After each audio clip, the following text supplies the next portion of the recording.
दोस्तों, अपने power star Pawan Singh का एक और देवी गीत का पोस्टर उनके सोशल मीडिया अकाउंट से रिलीज किया गया है।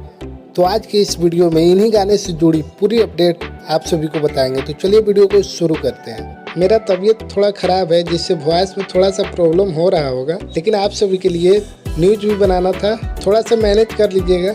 अगर आप सभी इस चैनल पर पहली बार आए हैं तो वीडियो को लाइक करके चैनल को सब्सक्राइब कर दें। तो चलिए शुरू करते हैं।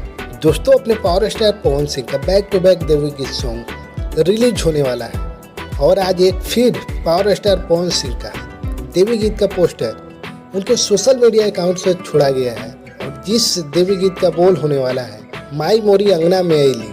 दोस्तों, इस सॉन्ग को गाए पावर स्टार पवन सिंह, गीत लिखे आशुतोष तिवारी जी, संगीत से सजाए प्रियांशु सिंह। इस सॉन्ग में आप सभी को पावर स्टार पवन सिंह के साथ नीलम गिरी नजर आने वाली है।